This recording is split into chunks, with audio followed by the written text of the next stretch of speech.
Sure, that makes sense. Well, the thing that I think is most important for parents, particularly of the very young children, that you're talking about, is to treat them with respect. To give them respect. These children are little entities, little beings who are in the process of becoming something. And nobody knows what exactly yet, but they're in the process of becoming. And if you treat them with respect, you see them as, little beings worthy of your respect. You see them as little individuals who are in the process of growing. And when they have a question, when they have a need, when they have something they need to talk about, then rather than brush them off because you're busy, because you're right in the middle of something else, that respect means that, you give them your undivided attention. You listen.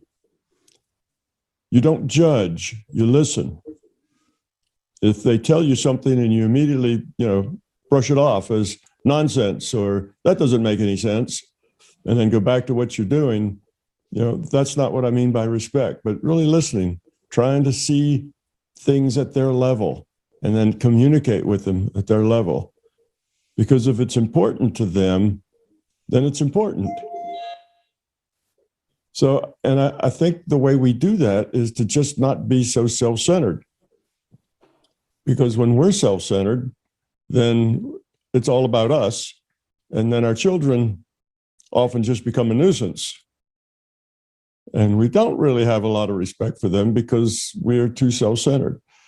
So, as always, the one thing you can do to optimize your parenting to be the best parent possible is to get your own head straightened out first. That's always the most important thing. If you can get rid of your fear and ego and beliefs, then you'll just be a better parent. And then just do what comes natural after that. Just interact with your children naturally. The thing that hurts your children is your own self-centeredness.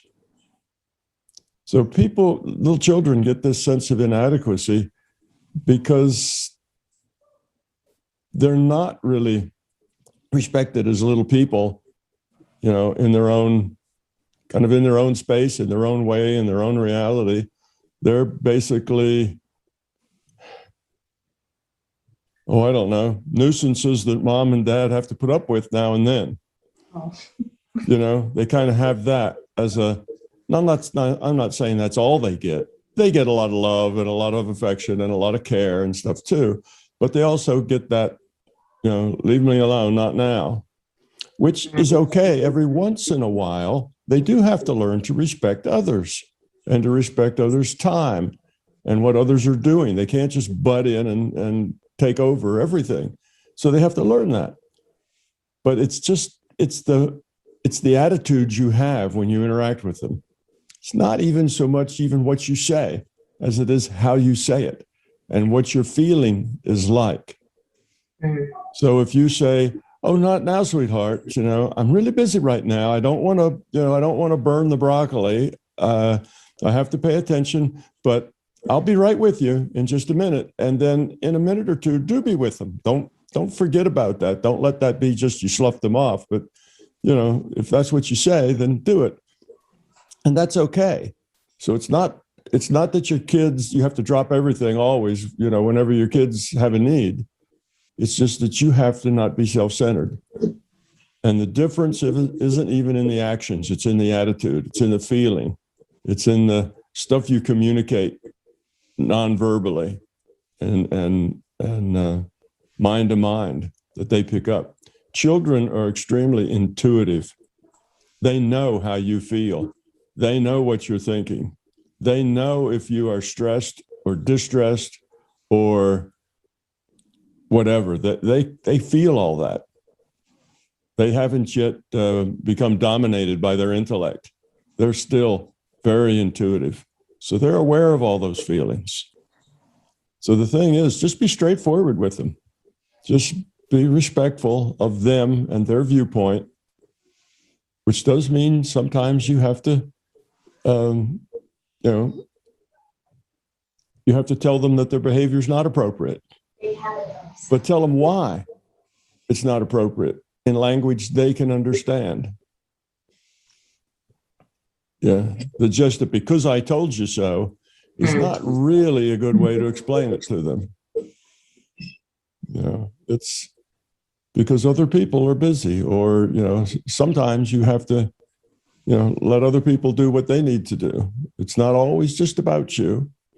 And that's all right to tell children that, because that's true. But you tell them with love in your heart. You tell them with, and they'll pick that up.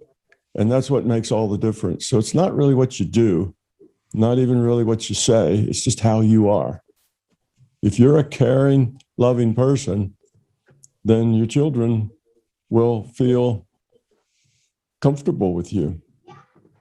They won't feel put off. They won't feel, secondary. So that's the thing. You get your own head straight, and then you just do what comes natural with your children, and it'll work out perfectly for you and for them. But if you are self-centered, like most people are, if you are self-centered, then no matter how hard you try to cover that up, it's going to show anyway. Like I say, they're intuitive. They know what your feelings are. So it's not just a matter of smiling on cue and saying the right words. You have to really try to have a sense of what their reality is. How do they see the world? What's important to them? And yes, tell them when they've done things that are inappropriate. Tell them when they've done things that are impolite. Tell them when they've done things that are rude, but explain why. Don't make it just arbitrary authority. These are the rules, obey them. That's what you tell a slave. These are the rules, obey them. You don't want to treat your children that way. Actually, you don't even want to treat your dogs that way. You have to look at them as little individual creatures and deal with them on their level. So it's not that you are always appeasing your children, because that's not good for them either. They have to learn respect for others. They have to learn these things. They have to learn how not to be so self-centered. But if you're self-centered, you'll teach them to be self-centered. So that's the best thing, Sylvie, is with children, just treat them with love and get rid of your own self-centeredness. And so when